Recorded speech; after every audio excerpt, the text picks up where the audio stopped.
I'll create a detailed, emotionally engaging story following your requirements. Let me write this piece by piece. My name is Linda, and at 55, I never imagined I'd be starting over after 32 years of marriage. When my husband Robert passed away suddenly from a heart attack 3 months ago, I was still deep in grief when I discovered he had quietly secured our future in ways I never knew. A separate house in the Berkshires, 2 paid-off cars in my name, and a substantial bank account I had no idea existed. I kept these assets secret from my son Michael and his wife Denise, planning to surprise them with Robert's generosity later. Thank goodness I stayed quiet, because 1 week after the funeral, I overheard a conversation that changed everything. If you're watching this from anywhere in the world, hit that like button and subscribe to hear how my late husband's secret planning saved me from a betrayal I never saw coming. I met Robert Carlyle during my junior year at Boston University. I was studying elementary education, working part-time at the campus bookstore to help pay tuition. Robert was in his first year of law school, tall and serious, with kind eyes that crinkled when he smiled. He came to the bookstore looking for a specific legal text, and when I helped him find it, he asked if I'd join him for coffee as a thank you. That coffee turned into dinner, which led to more dinners, long walks through Boston Common, and conversations that lasted until dawn. Robert was brilliant, but humble, driven, but compassionate. Unlike other law students who seemed obsessed with future salaries and prestigious firms, Robert talked about using his legal knowledge to help people who couldn't afford quality representation. We married 2 years later in a small ceremony in my parents' backyard in Western Massachusetts. Robert had just finished law school and was starting at a public defender's office in Boston. I had completed my teaching degree and found a position at an elementary school in a working-class neighborhood. We rented a tiny apartment, furnished it with secondhand finds, and felt like the luckiest people alive. Our son Michael arrived 3 years into our marriage. I took a year off from teaching, and money was incredibly tight on Robert's public defender salary. There were nights we ate pasta for dinner 5 times a week, and we counted every penny. But Robert never complained, even when his law school classmates were buying luxury cars and downtown condos with their corporate law salaries. "We're investing in what matters," he would say, bouncing baby Michael on his knee. "Everything else is just stuff."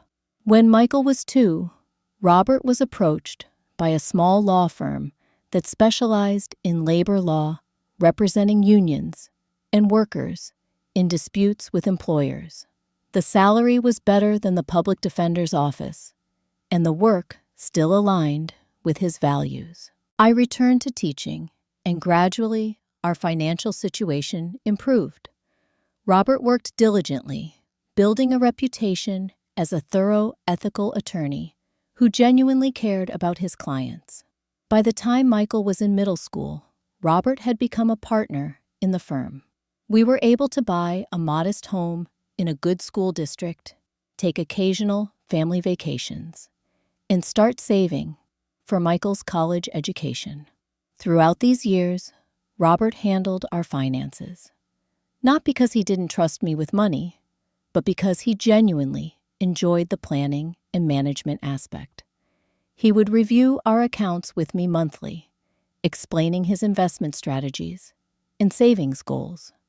I was always aware of our general financial situation, though I left the details to him.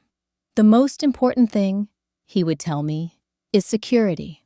I want to know that no matter what happens, you and Michael will be taken care of." Michael grew into a bright, ambitious young man who seemed to inherit both my creativity and Robert's analytical mind. He excelled in school and set his sights on attending an Ivy League college. When he was accepted to Cornell University with a partial scholarship, Robert and I were ecstatic, though privately concerned about the remaining tuition costs. "We'll figure it out," Robert assured me. "We always do." Michael thrived at Cornell, studying business administration with a focus on entrepreneurship. During his junior year, he met Denise Harper, a marketing major from a wealthy Connecticut family. The first time he brought her home during spring break, I noticed how she subtly surveyed our modest house, her expression revealing mild disappointment. "Your home is so cozy," she commented in a tone that suggested this wasn't a compliment. Robert, ever gracious, simply smiled and said, "We've always valued experiences over square footage." Over the next year, as Michael and Denise's relationship grew serious, we got to know the Harper family.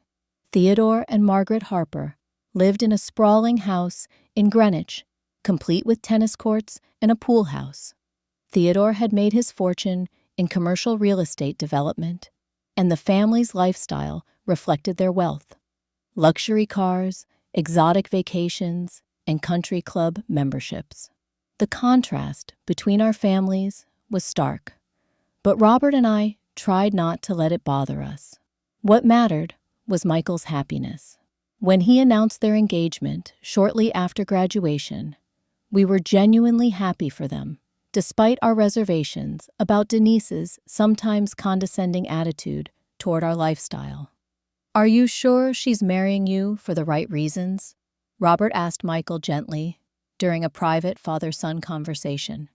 "You're still young, and there's a significant difference in your backgrounds."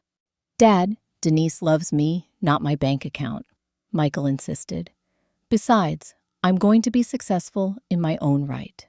I have big plans." The wedding was an elaborate affair, primarily financed by the Harpers. Robert and I contributed what we could, though our offering seemed meager compared to the extravagance the Harpers expected. Throughout the planning process, Denise made subtle comments about our financial limitations, often phrased as concern. "Linda, don't worry about the mother of the groom dress. If it's too expensive, we can help," she offered, though I had never expressed any concern about affording a dress. After the wedding, Michael and Denise moved to New York City. Michael joined a tech startup, while Denise worked for a high-end marketing firm. They lived in a luxury apartment that I suspected was partially subsidized by the Harpers, though Michael never explicitly confirmed this. Over the next 5 years, we watched as Michael became increasingly embedded in Denise's world. His visits home became less frequent, and when they did visit, he seemed uncomfortable in our modest surroundings.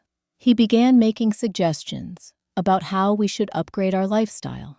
A new car to replace our reliable 10-year-old Honda renovations, to make our home more contemporary. Even hints that we should consider moving to a more prestigious neighborhood. "We're perfectly happy here," Robert would say firmly. "And at our age, it makes more financial sense to save for retirement than to take on new debt for things we don't need." These conversations often ended with Michael looking frustrated and Denise exchanging knowing glances with him, as if Robert's practical approach to finances was somehow embarrassing or old-fashioned. During this period, Robert was working harder than ever. The law firm had taken on several major cases, representing workers in a factory closing, and he was often at the office late into the evening. I noticed he seemed more tired than usual, occasionally rubbing his chest as if experiencing discomfort. When I expressed concern, he dismissed it as stress and promised to schedule a checkup when the case was settled. He never got the chance. One evening, while working late at his office, Robert suffered a massive heart attack. His paralegal found him slumped over his desk and called an ambulance, but by the time they reached the hospital, he was gone. Just like that, my partner of 32 years vanished from my life, leaving a void I couldn't comprehend. The days following his death exist in my memory as a blur of grief, paperwork, and funeral arrangements.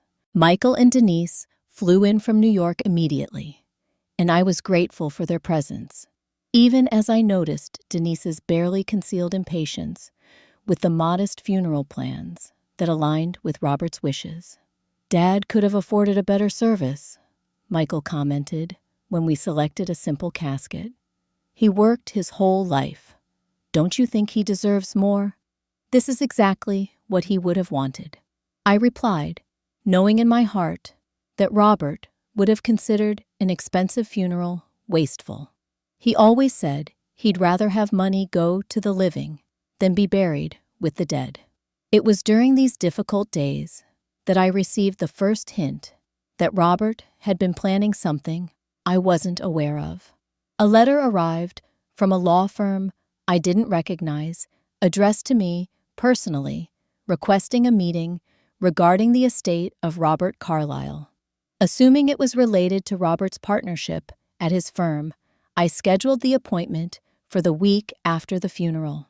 What I discovered in that meeting would change everything, though I couldn't possibly have known how crucial Robert's secret arrangements would prove to be, or how timely his foresight would turn out to be in the face of a betrayal I never saw coming. The law firm of Bradshaw and Stern occupied the 15th floor of a downtown office building, its reception area decorated with tasteful artwork and leather furniture that spoke of established success without flashy ostentation.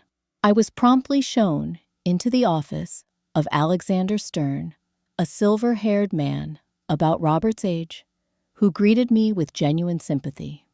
"Mrs. Carlyle, thank you for coming. I'm deeply sorry for your loss. Robert was not only a client, but a friend and colleague I greatly respected." I shook his offered hand, confused. "I'm afraid I don't understand. Robert never mentioned your firm to me." Mr. Stern nodded, as if this was expected. "Please have a seat. Robert intended it that way, for specific reasons, which will become clear shortly." Once I was seated, he opened a substantial file folder on his desk. "Mrs. Carlyle, for the past 7 years, I have been working with your husband on a separate estate plan, distinct from the joint assets you shared and the will you're familiar with." "A separate estate plan?" I echoed, perplexed. "I don't understand. Robert and I always discussed our finances openly. Robert was concerned about providing absolute security for you, regardless of any circumstances that might arise after his death," Mr. Stern explained.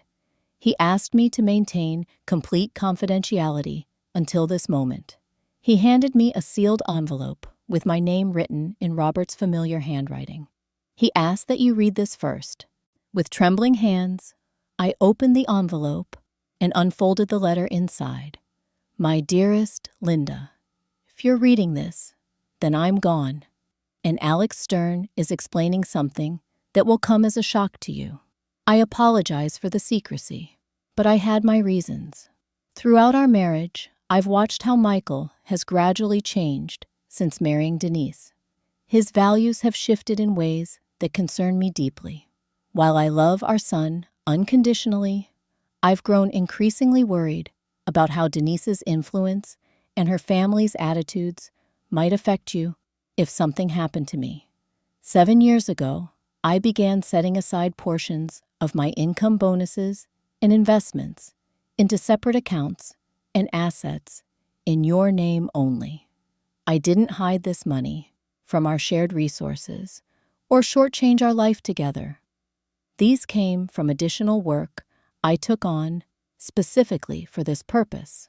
I've purchased a fully paid-off house in the Berkshires, in a community I know you've always loved. I've established a bank account with sufficient funds to maintain your lifestyle without dependence on anyone else. And I've secured 2 reliable vehicles in your name, maintained in storage until needed. Alex will explain all the details, but I want you to know that this wasn't done out of distrust for you. Rather, it was my way of ensuring that no one, not even our son, could ever compromise your security or independence. I hope I'm wrong about my concerns.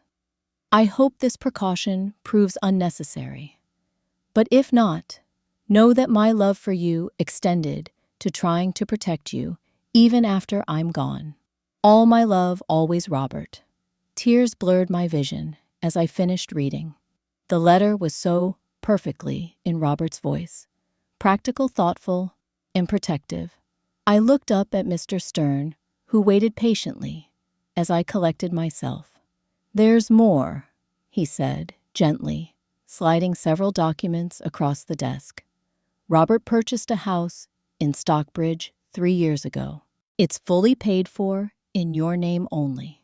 The property taxes and insurance are covered for the next 5 years through an escrow account." He showed me photographs of a charming New England colonial with a wraparound porch and gardens, exactly the kind of home I had always admired during our occasional weekend trips to the Berkshires. Additionally, there are 2 vehicles, a practical SUV for winter conditions and a comfortable sedan, both purchased outright and maintained in climate-controlled storage in Stockbridge. Mr. Stern then opened a financial statement. There's a separate bank account at First National Bank with approximately $1.2 million. This account is in your name, only established with proper legal protection that ensures it remains separate from marital assets or inheritance claims. I stared at the documents, overwhelmed. How did he manage all this without my knowledge? We weren't wealthy by any means. Robert took on additional legal consultation work in the evenings and weekends, Mr. Stern explained. He also made some very successful conservative investments. He was careful to ensure that your shared lifestyle and joint savings weren't affected by these separate arrangements. Did he really believe Michael would try to control my finances? I asked, still struggling to reconcile this secret planning with the open relationship I thought we had. Mr. Stern's expression remained professional but sympathetic. Robert was an attorney who witnessed many family situations turn contentious after a death, even in previously loving relationships. He simply wanted to ensure you had options regardless of circumstances. As our meeting concluded, Mr. Stern provided me with a complete file of documentation keys, account information, and detailed instructions. Robert suggested you keep this information private for now. He felt that announcing these assets immediately might create unnecessary tension at an already difficult time. I left the office feeling both deeply loved and slightly disoriented. Robert's foresight was touching, but the secrecy suggested he had concerns about our son that he hadn't fully shared with me. Still processing this information, I decided to follow his advice and keep these revelations to myself, at least for the time being. Little did I know that within a week, Robert's concerns would prove prescient in ways that would leave me forever grateful for his quiet protection. The first few days after the funeral passed in a fog of grief and administrative tasks. Michael and Denise stayed at my house, ostensibly to help me adjust to life without Robert. While I appreciated their presence, there was an underlying tension I couldn't quite name. I noticed Denise subtly examining our home opening cabinet doors when she thought I wasn't looking, peering into Robert's office with keen interest rather than respect. She asked seemingly casual questions about Robert's law practice, his retirement accounts, and whether we had investments beyond what Michael already knew about. Dad never really talked to me about the details of his finances, Michael commented over dinner 4 days after the funeral. I assume there will be a reading of the will soon. His partner James is handling it, I replied. He mentioned it might take a week or two to get everything in order. Don't they usually do that right after the funeral? Denise asked, her tone suggesting this delay was unusual. I'm not sure there's a standard timeline, I answered, uncomfortable with the direction of the conversation. Michael and Denise exchanged glances before he continued. Mom, Denise and I have been talking. We think it might make sense for you to consider selling this house. The abruptness of the suggestion startled me. Selling? But why would I sell our home? It's a lot of house for one person, Denise interjected smoothly. And the maintenance will be overwhelming for you alone. I've been maintaining this home alongside Robert for 20 years, I pointed out. I'm perfectly capable of continuing to do so. It's not just about capability, Mom, Michael said, using the patient tone one might use with a child. It's about practicality. This neighborhood has appreciated significantly. You could sell for a substantial profit, downsize to something more manageable, and have additional security for your future. Though his words seemed concerned on the surface, something in his tone triggered a memory of Robert's letter.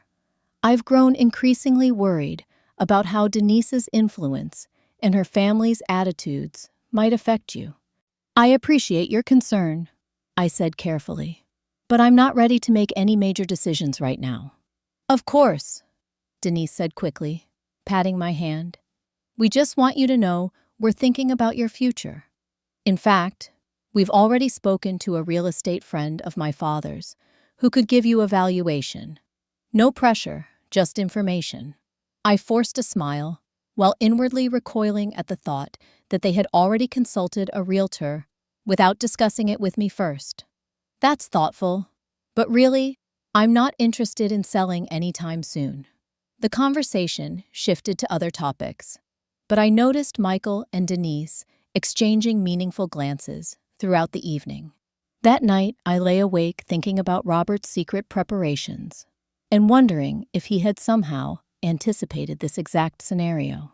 The following morning, I had an appointment with James Wilson, Robert's law partner, to discuss the firm's transition and some pending cases. Michael offered to drive me, but I declined, wanting some time alone to gather my thoughts. During the meeting, James expressed his deep condolences and assured me that Robert's clients were being well cared for. When the business discussion concluded, he lowered his voice. Linda, there's something else I should mention. Robert left specific instructions about his personal effects at the office, particularly his files and computer. He was quite adamant that these should be secured immediately upon his death, with access restricted to only you and myself. That seems like standard procedure for client confidentiality, I remarked. Yes, but Robert implemented additional security measures beyond our normal protocols, James explained. He also left a personal note asking me to tell you that the extra precautions were warranted. Does that mean anything to you? I thought of the meeting with Alexander Stern and nodded slowly. Yes, I think I understand. As I was leaving, James handed me a small box from Robert's desk. He kept this in his locked drawer. The note on it says it's for you. Back in my car, I opened the box to find a USB drive with a handwritten label for Linda, open in private. My curiosity was piqued, but I decided to wait until I was truly alone to examine its contents.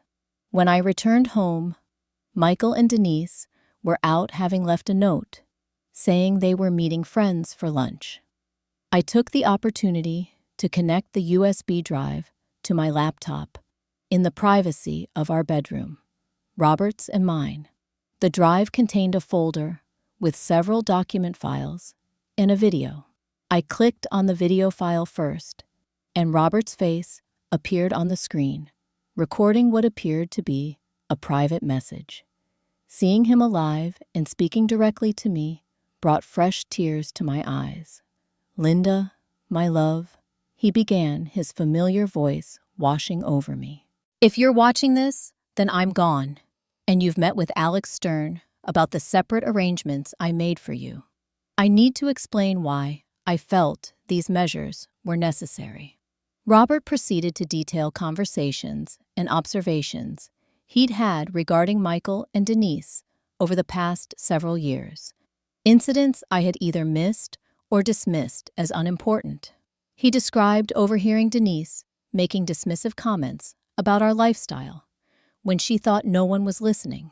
He recounted a disturbing conversation with Michael where our son had casually mentioned that when the time comes, he would help me make better financial decisions, because clearly Robert and I hadn't maximized our potential.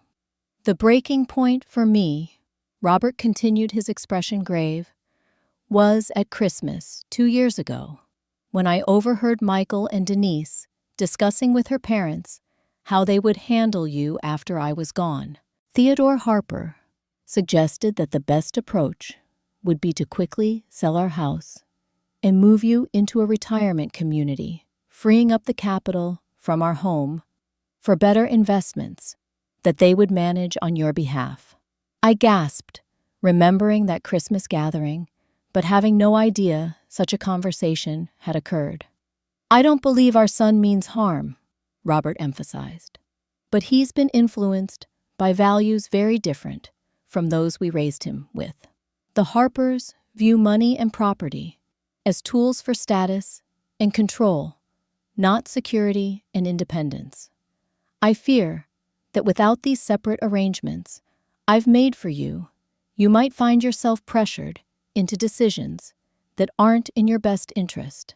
The video continued with Robert explaining specific details about the house in the Berkshires, emphasizing that no one knew about these arrangements except Alexander Stern and his most trusted assistant. "My advice, Linda, is to keep these assets private until you determine whether my concerns were justified. I hope I'm wrong. I hope you never need this safety net. But if you do need it, know that it's there, completely secure and independent from any potential family complications." Robert's face softened in the final moments of the video. "I've loved you since that first day in the bookstore, and everything I've done has been with your happiness and security in mind. Trust your instincts, my love. You've always been wiser about people than I am." As the video ended, I sat in silence, processing everything. Part of me wanted to believe Robert had been overly cautious, perhaps even paranoid, but another part recognized the subtle pressures I'd already experienced in just the few days since his death. I had just closed the laptop when I heard Michael and Denise returning. Making a quick decision, I removed the USB drive, locked it in my jewelry box, and went downstairs to greet them, Robert's warnings fresh in my mind. That evening, as we ate dinner, the conversation once again turned to practical matters. "Mom, I've been thinking about Dad's car," Michael said casually. "It's only 2 years old and in great condition. Rather than letting it sit in the garage, maybe I should take it back to New York with us. It would save you the insurance and maintenance costs." Before I could respond, Denise added, "And we were wondering about Robert's watch collection. Michael mentioned his father had several valuable timepieces. Those should probably be secured somewhere safer than the house." Something in their tone, the assumed entitlement, the barely disguised eagerness, sent a chill through me. Robert's video testimony suddenly seemed less paranoid and more prophetic. "I'm not making any decisions about Robert's belongings just yet," I said firmly. "Everything will be addressed properly once the will is read." Michael's expression flickered with impatience before he controlled it. "Of course, Mom. We just want to help make things easier for you." That night, I heard them talking in low voices in the guest room, the occasional phrase drifting through the heating vent that connected our rooms. "Sooner rather than later. Probably hasn't updated the will in years. Your father says the house alone doesn't need all this space. I lay awake, a cold realization settling over me. Robert hadn't been wrong, and the conversation I was about to overhear the next morning would remove any remaining doubts about his concerns for my well-being. The next day marked 1 week since the funeral. Michael and Denise were scheduled to return to New York that evening, and I sensed an increasing urgency in their attempts to discuss my future plans. I had maintained a gentle but firm resistance to making any immediate decisions, which seemed to frustrate them both. That morning, I woke early and went downstairs to make coffee.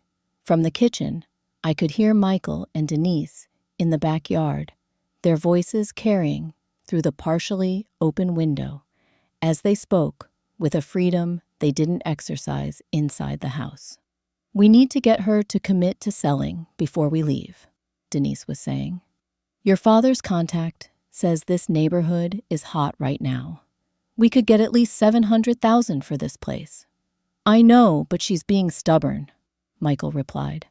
"Dad always said Mom was sentimental about this house." "Sentimentality is a luxury," Denise said dismissively. "The practical reality is that your mom is now a widow in her mid-50s with an outdated skill set. Her teaching pension will barely cover groceries. She needs to liquidate assets now while the market is favorable." I stood frozen by the coffee maker, my hand gripping the counter for support.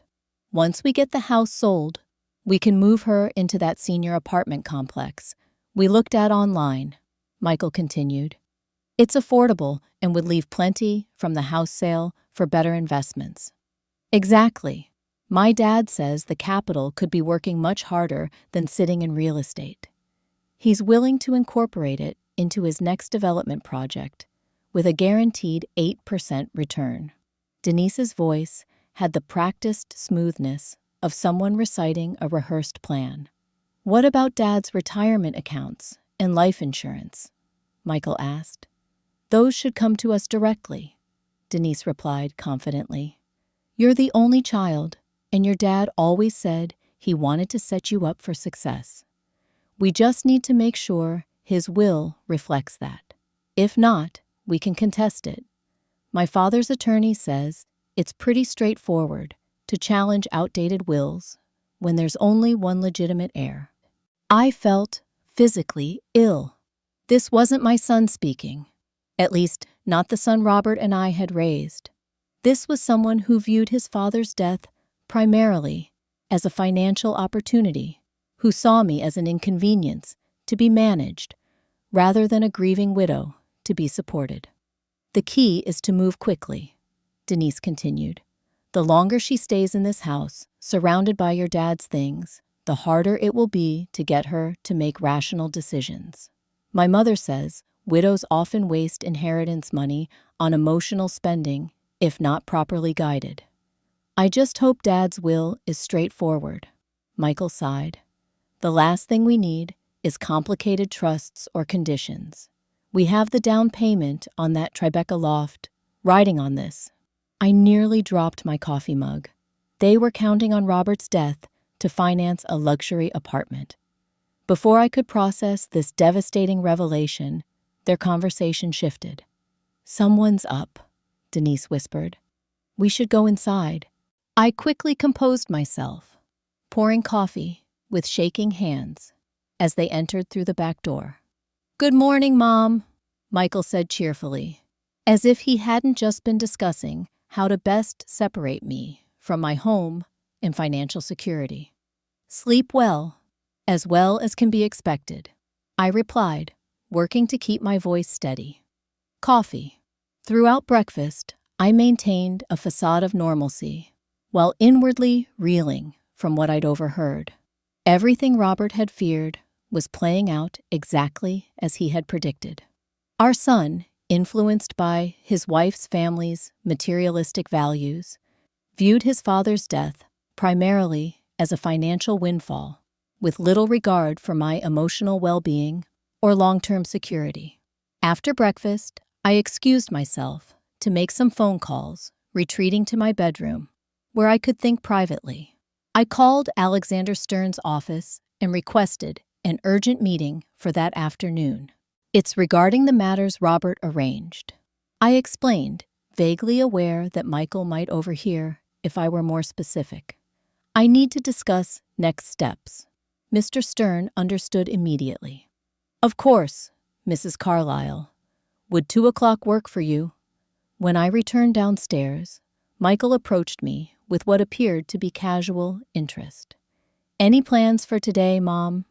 Actually, yes. I have a meeting with James at Robert's office this afternoon. I lied smoothly, surprised by how easily the deception came when motivated by self-protection. Some paperwork that needs my signature. I could drive you, he offered. No need. It might take a while, and you two should focus on packing for your flight. Michael seemed mildly disappointed, but didn't press the issue. I noticed him texting shortly afterward, likely updating Denise about my plans. At 1:30, I left for my appointment with Mr. Stern, telling Michael and Denise I would be back in time to drive them to the airport. Once in my car, I felt a strange mixture of grief and determination. My husband was gone. My son had changed beyond recognition, and my future now hinged on accepting Robert's foresight and embracing the separate path he had created for me. Mr. Stern welcomed me into his office with concern. You sounded urgent on the phone. Has something happened? Robert was right, I said, simply sinking into the chair across from his desk.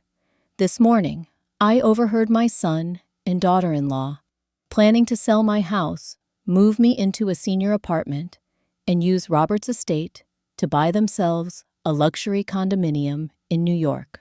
Mr. Stern's expression remained professionally neutral, but his eyes reflected a sad understanding. Unfortunately, this scenario is precisely what Robert was concerned about. He anticipated that Michael and Denise might view his passing as a financial opportunity rather than a family tragedy. What do I do now? I asked. That depends on what you want, Mrs. Carlyle. Robert has provided you with complete independence. You can choose to confront them, or you can simply execute the contingency plan he created. Which was, Mr. Stern opened a folder on his desk. Robert left specific instructions for this exact situation. He suggested you visit the Stockbridge property before making any announcements about its existence. He arranged for the house to be fully furnished and maintained by a local service. You could go there immediately, take some time to think, and decide your next steps from a position of security rather than vulnerability. The idea of escape was temptingly simple, but I hesitated. Tonight, I'm supposed to take Michael and Denise to the airport. Perhaps that's the perfect opportunity, Mr. Stern suggested. You could drop them off and simply continue driving to Stockbridge. It's only about 2.5 hours from Boston Logan. By the time they realize you haven't returned home, you'll be safely established in your new residence. It felt both liberating and terrifying to consider such a decisive break from what Michael and Denise expected. But the alternative, returning home to face increasing pressure, to surrender my independence, seemed far worse. What about the reading of Robert's will? I asked. I assume Michael will be expecting to hear about substantial inheritances. Robert's official will is relatively modest, Mr. Stern explained.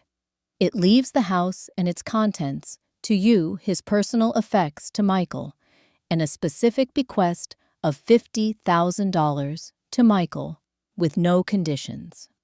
The reading is scheduled for next Tuesday at his law firm, but you don't need to be physically present.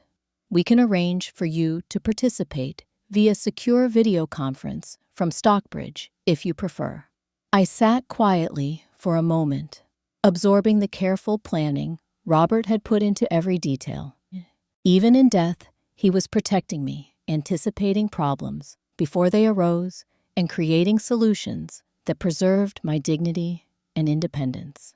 I need to get a few essential belongings from the house without raising suspicions, I said, finally making my decision.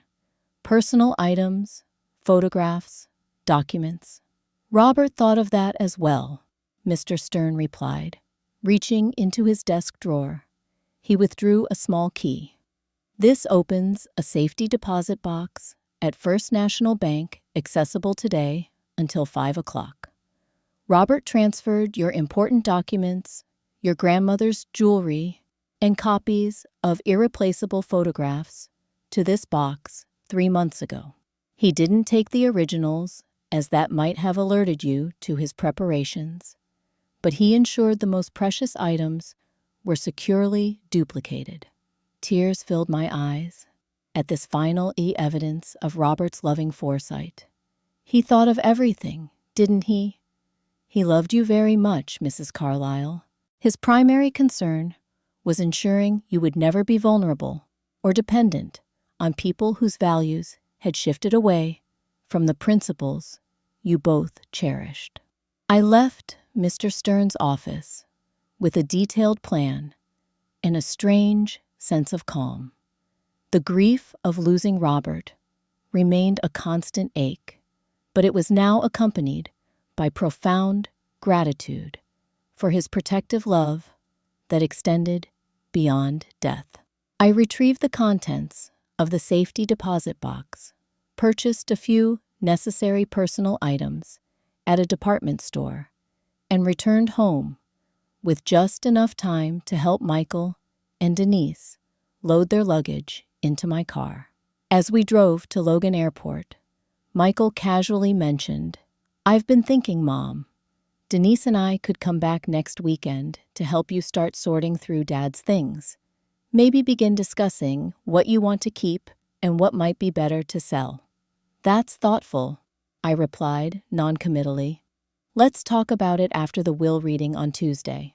"Of course," he said, exchanging a quick glance with Denise. "We just want to make sure you're not overwhelmed by all these decisions." At the terminal, I hugged them both goodbye, feeling a complex mix of emotions. Love for the son I had raised, disappointment in the man he had become, and determination to protect the future Robert had secured for me. "Safe travels," I said, waving as they entered the terminal. Instead of turning back toward home, I programmed the GPS for Stockbridge, Massachusetts, and headed west into my unexpected new life. A life made possible by a husband whose love and foresight had prepared me for a betrayal I never saw coming. The drive to Stockbridge took longer than expected due to evening traffic, leaving Boston, but I welcomed the extra time alone with my thoughts. As the highway gradually gave way to scenic country roads, I felt a curious mixture of grief, anger, and a surprising sense of liberation.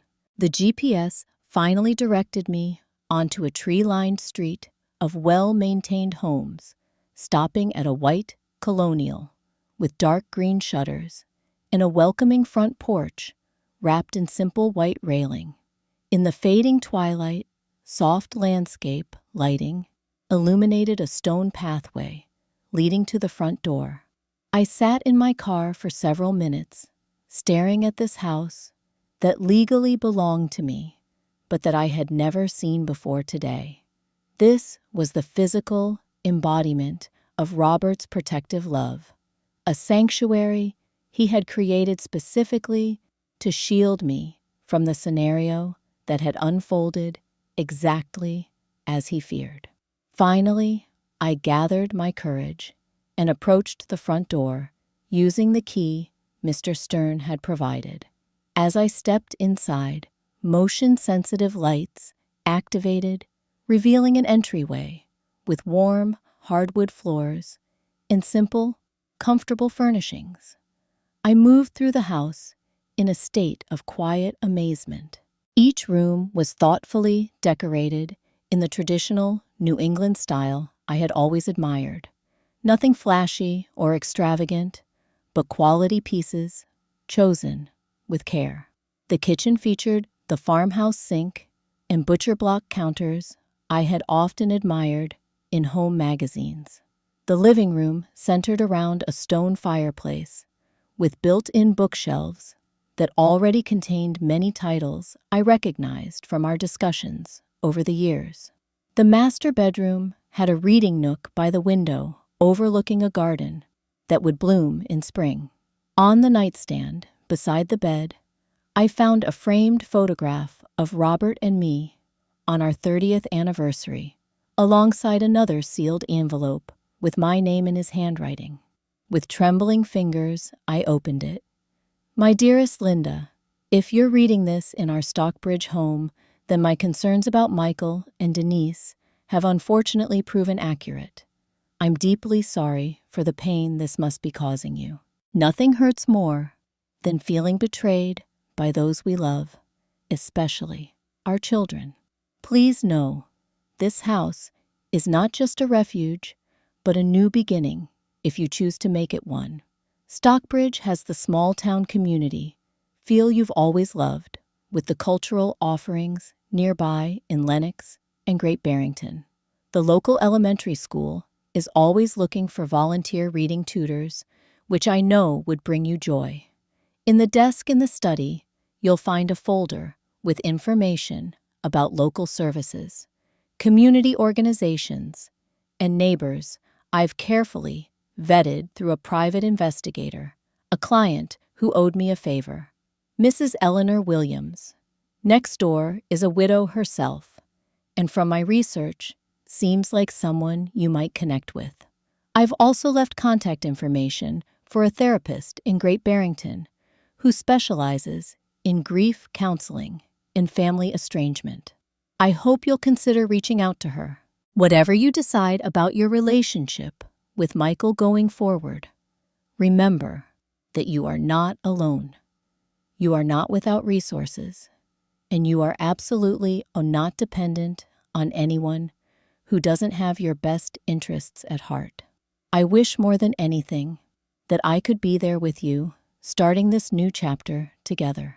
Since I cannot, please know that my love surrounds you in every detail of this home and the security I've tried to provide. All my love eternally, Robert. I clutched the letter to my chest, tears flowing freely now.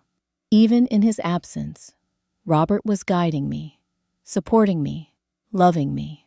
I fell asleep that first night in my new home with his letter on the pillow beside me, a poor substitute for his presence, but a powerful reminder of his enduring care.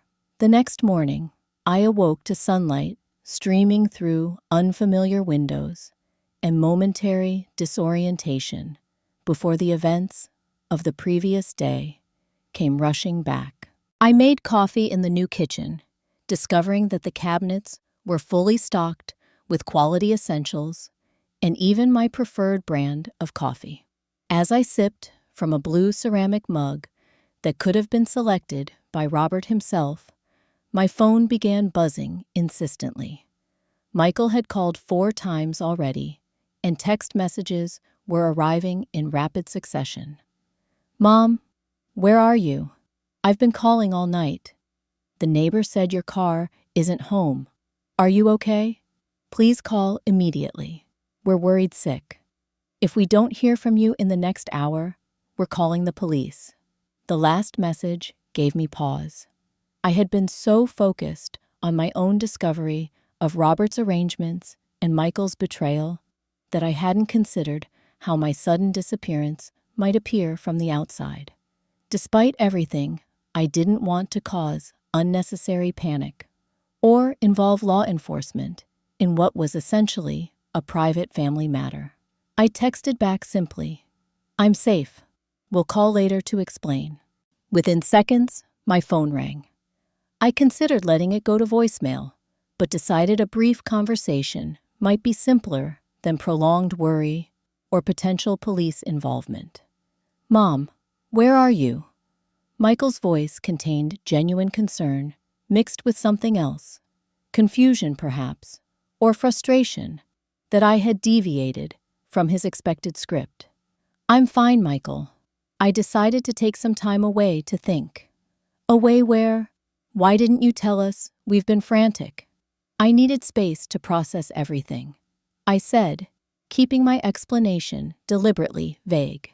After dropping you at the airport, I decided to drive instead of returning to an empty house. But where are you staying? When are you coming back? His questions had an edge of demand that reinforced my decision to maintain privacy about my exact location. I'm staying somewhere safe. As for coming back, I'm not sure yet. I need time to consider my next steps. Next steps, Mom? This doesn't make sense. If you needed a break, we could have helped arrange something appropriate. The word appropriate triggered a memory of their backyard conversation, the appropriate senior living facility they had already selected for me. My resolve strengthened. The will reading is still scheduled for Tuesday, I said, changing the subject. Mr. Wilson said we can arrange for me to participate remotely. Remotely? But why would... Michael caught himself. Of course, whatever makes you comfortable. Will you at least tell me what state you're in, so I know how far away you are? I'm still in Massachusetts, I conceded. And truly, I'm fine. This is just something I need to do for myself right now. After several more attempts to extract my specific location, Michael finally accepted that I wasn't going to provide more details. The call ended with his somewhat stiff assurance that he respected my need for space, though his tone suggested otherwise. Almost immediately after hanging up, I received a call from Denise, her approach more direct than Michael's had been. Linda, this behavior is concerning, she began, without preamble. Michael is beside himself with worry. I understand grief can cause people to act irrationally, but disappearing without telling anyone is quite extreme. I didn't disappear, Denise. I simply chose to take some time alone, which is perfectly rational under the circumstances. We're just concerned about your state of mind, she pressed. Making big decisions or sudden changes after losing a spouse is generally discouraged by grief counselors. The calculated concern in her voice reminded me of the conversation I had overheard, their plans to act quickly before I could establish independence. Thank you for your concern, but I'm quite clear-headed. I'll be participating in the will reading on Tuesday as planned. About that, Denise said, her tone shifting slightly. It might be better if we postponed the reading until you're feeling more stable. Legal matters can be so overwhelming during grief. Now, her strategy was transparent. Delay the will reading until they could reestablish control over me and my decisions. That won't be necessary. I'm looking forward to hearing Robert's final wishes, and I'm sure you and Michael are as well.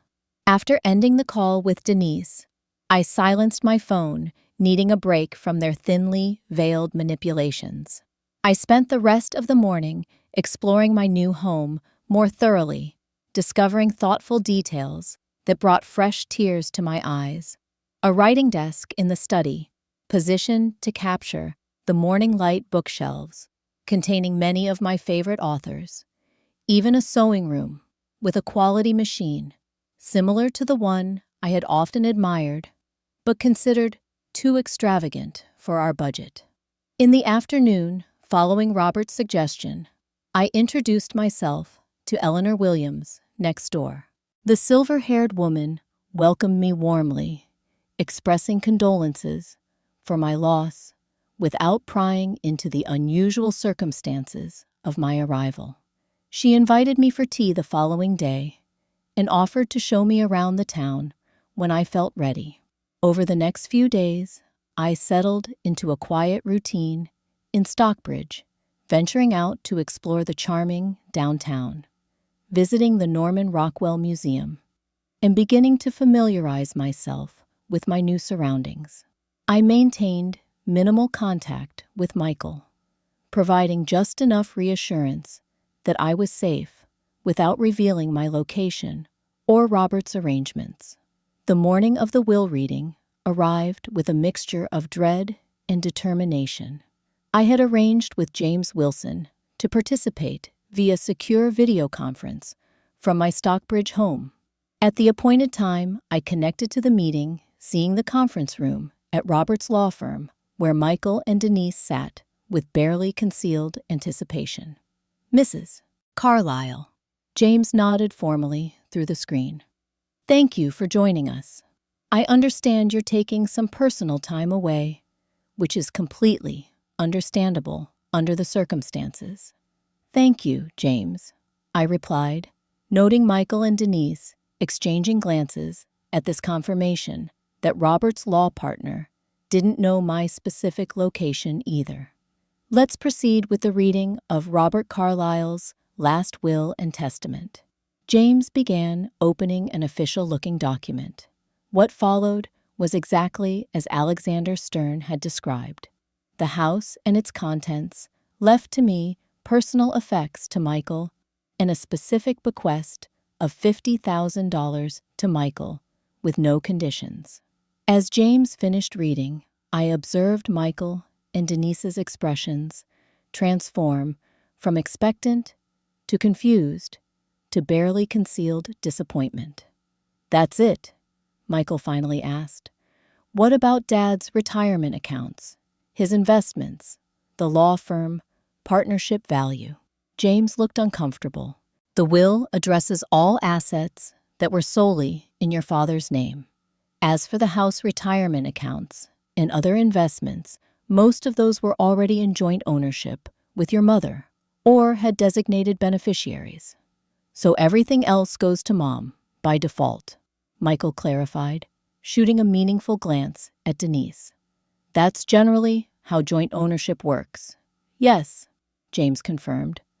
And the $50,000, when will that be distributed? Denise asked. Once the will is probated, which should take approximately 30 days, James explained.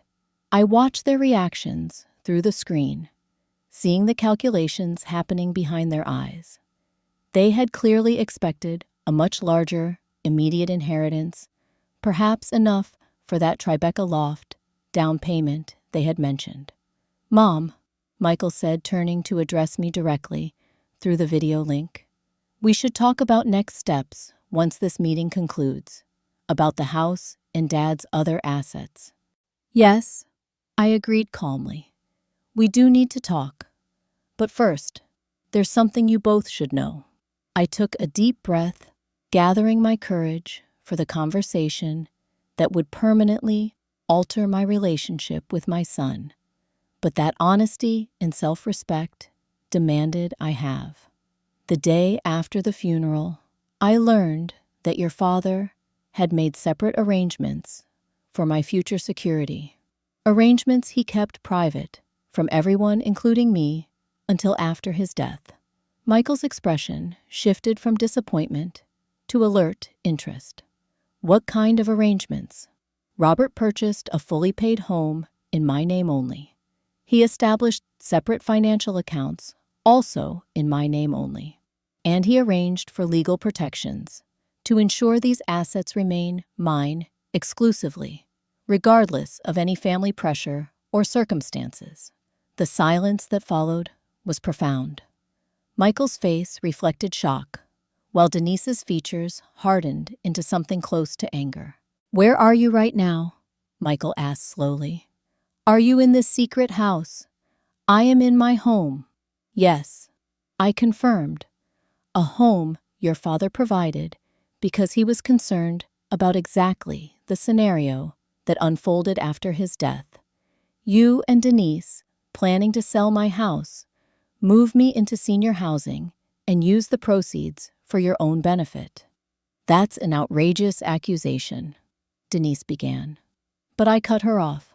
I overheard your conversation in the backyard the morning before you left about selling the house for $700,000, moving me into an affordable apartment, and using my home equity to invest in your father's development project, about contesting any will that didn't meet your expectations, about the Tribeca loft down payment you were counting on.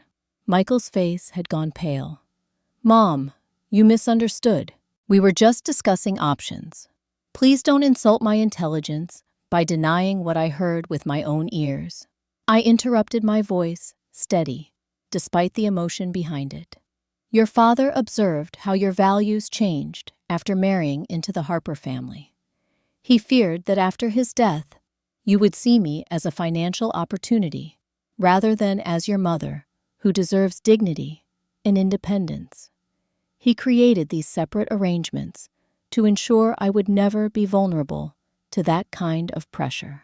Denise recovered more quickly than Michael, her expression rearranging into practiced concern. Linda, grief can distort our perceptions. Whatever you think you heard, stop, I said firmly.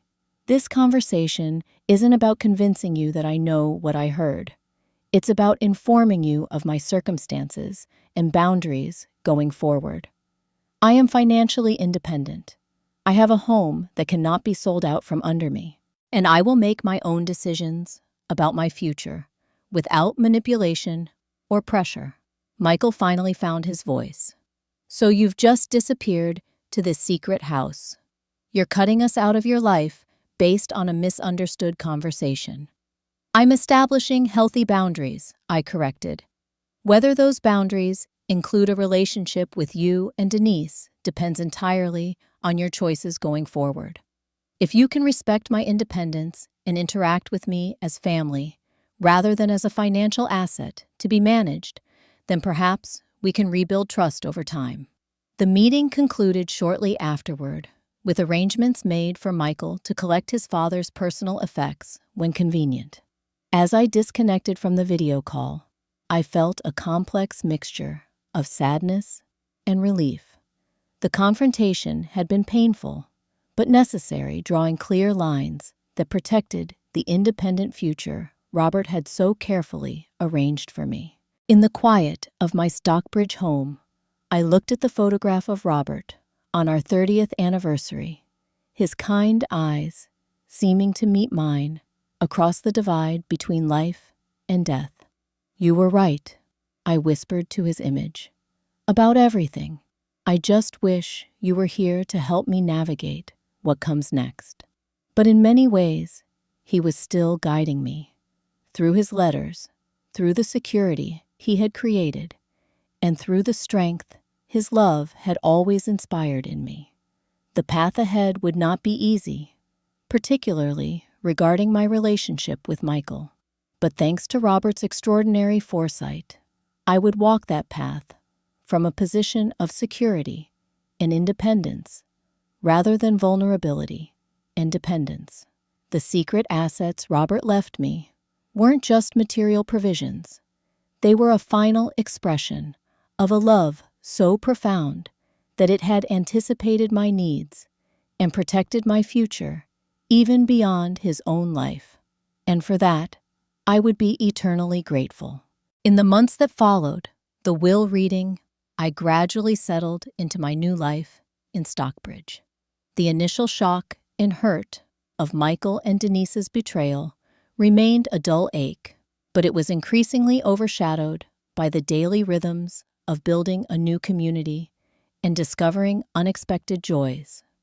In this chapter, I had never anticipated.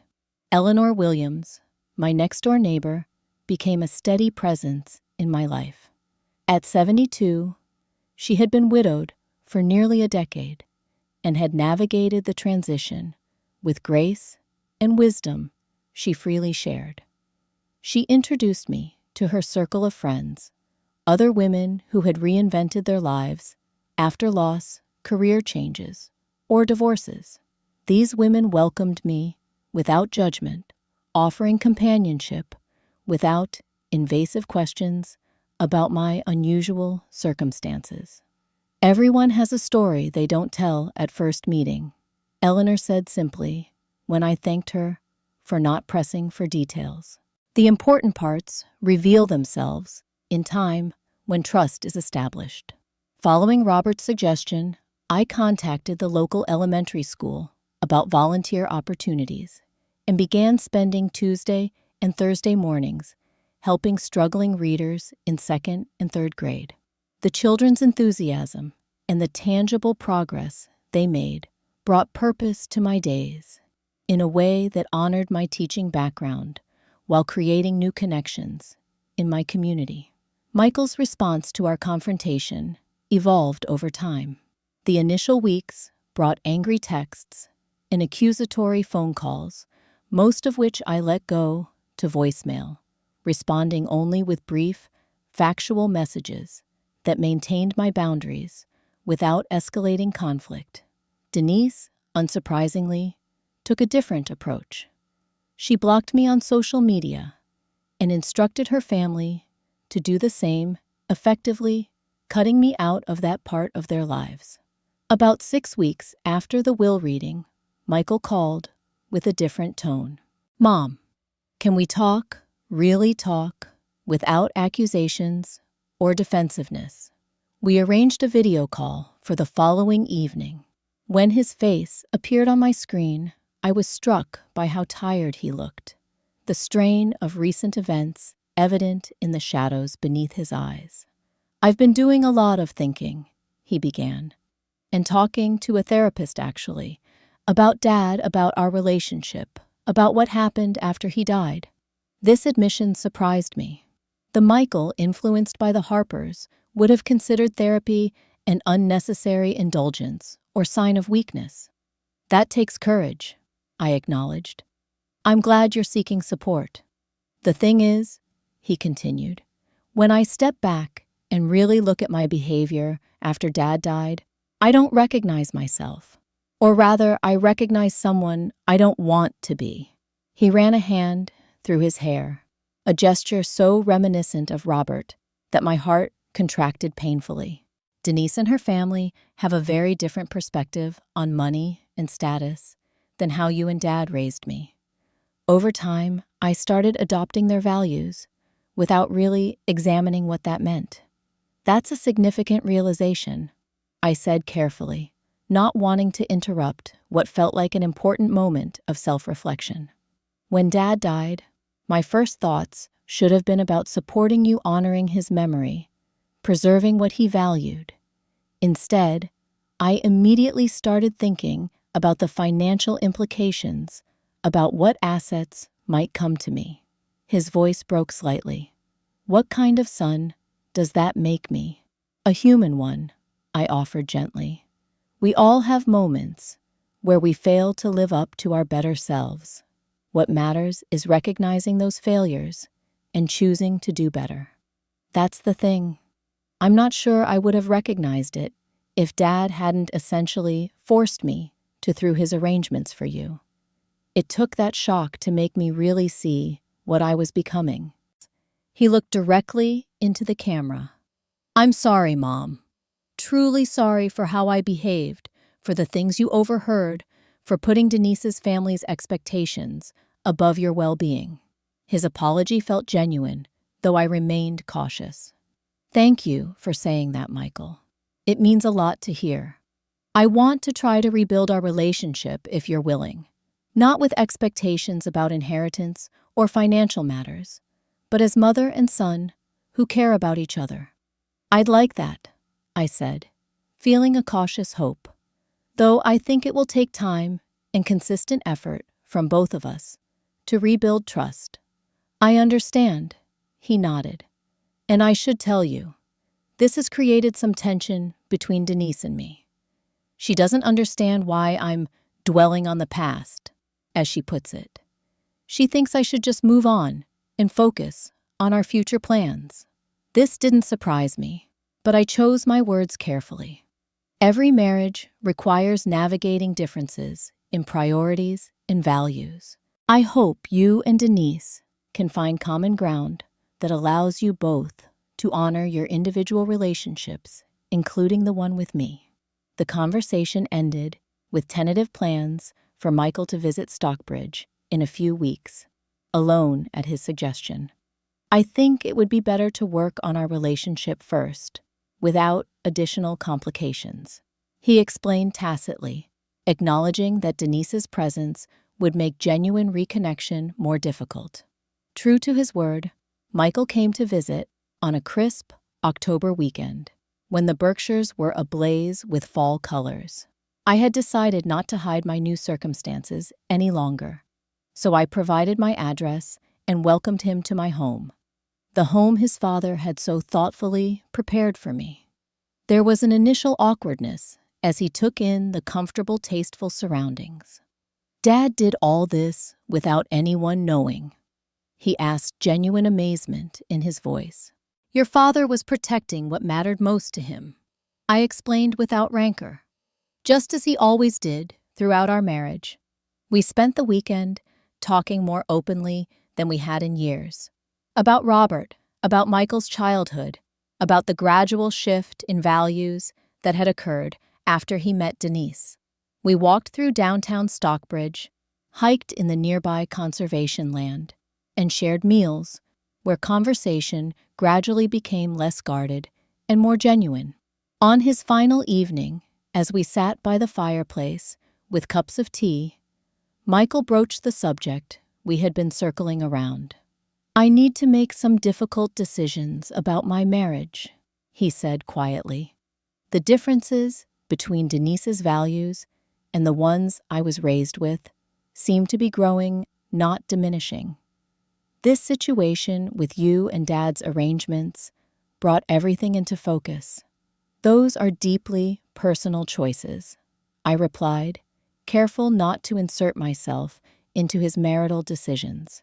"But I hope you'll make them based on the person you want to be, not external expectations or pressures." "That's exactly what I'm trying to figure out," he admitted. "Who am I really? The ambitious finance guy striving for status and luxury, or someone more like Dad, valuing integrity, genuine relationships, and living according to deeper principles?" I reached over to squeeze his hand. "Perhaps there's a middle path that honors your ambitions while staying true to your core values. You don't have to choose between success and integrity." When Michael left the next morning, our relationship felt tentatively renewed. Not fully healed, but on a path toward authentic connection, rather than the performance of family roles that had characterized recent years. Over the following months, Michael visited regularly, sometimes staying for long weekends that allowed us to further rebuild our bond. 6 months after his first visit, he arrived with news that both surprised and concerned me. "Denise and I are separating," he said simply, as we walked along the Housatonic River. "It's been coming for a while, but I finally made the decision last week." "I'm sorry," I said, meaning it, despite my complicated feelings about Denise. "Ending a marriage is never easy." "It's the right choice," he said, with quiet certainty. "After Dad died, and especially after discovering what he did for you, I started really examining my life, my choices, my values. Denise and I want fundamentally different things. She wasn't wrong or bad. We just shouldn't have married without understanding those differences better." "How is she taking it?" Michael sighed. "Not well. Her parents are furious. They've invested a lot in our relationship, both emotionally and literally. They helped with our apartment, introduced me to important contacts in their network. They see this as a betrayal of their investment." His choice of words, investment, rather than trust or love, spoke volumes about the Harper family's approach to relationships. "And how are you doing with it all?" I asked, concerned about the isolation he might be facing. "It's hard," he admitted, "but also clarifying. I've rented a small apartment in Brooklyn, away from the luxury high-rise we were in. I'm focusing on work I find meaningful, rather than just prestigious. And I'm reconnecting with friends I drifted away from. Friends who knew me before, who remind me of who I used to be." As winter yielded to spring, my life in Stockbridge blossomed alongside the gardens Robert had arranged to be planted around my home. I joined a local book club, began taking watercolor classes at the community center, and even started dating, cautiously and casually, after meeting a kind retired professor at a library fundraiser. My relationship with Michael continued to strengthen, built on a new foundation of honesty and mutual respect. The painful episode following Robert's death had ultimately led to growth and self-awareness that might never have occurred otherwise. 1 year after moving to Stockbridge, I invited a small group of new friends to my home for dinner, along with Michael, who was visiting for the weekend. As we gathered around the table Robert had selected for me, a beautiful cherry wood piece, perfect for entertaining, I looked at the faces of people who had entered my life only because of Robert's extraordinary foresight and protection. Michael raised his glass in a toast. "To Dad," he said simply, "who knew what we needed, even when we didn't." "To Robert," my friends echoed, though most had never met him. Later that evening, after my guests had departed and Michael had retired to the guest room, I sat alone on the porch swing, gazing at the stars visible in the clear Berkshire sky. I thought about the complex legacy Robert had left, not just the material provisions he had secretly arranged, but the deeper gifts of independence, dignity, and the chance to reinvent myself at a time when I might have been most vulnerable. My husband's secret assets weren't just the house cars and bank accounts he left me. The true assets were the autonomy he made possible, the self-determination he protected, and the opportunity to discover strength I never knew I possessed. In protecting me from a betrayal he anticipated, but I never saw coming, Robert had given me the most precious gift of all: the freedom to write my own next chapter on my own terms. Have you ever experienced unexpected protection from someone who cared enough to anticipate problems you didn't see coming? Or have you discovered hidden strength when facing family challenges you never expected? I'd love to hear your stories in the comments below. And if this tale of protection, betrayal, and renewal resonated with you, please hit that like button and subscribe to hear more real-life experiences. Don't forget to share this video with someone who might need to be reminded that sometimes keeping certain things private is not about secrecy, but self-protection. Thank you for listening to my journey, and may you always have people in your life who love you enough to protect your future, even when you can't see the threats yourself.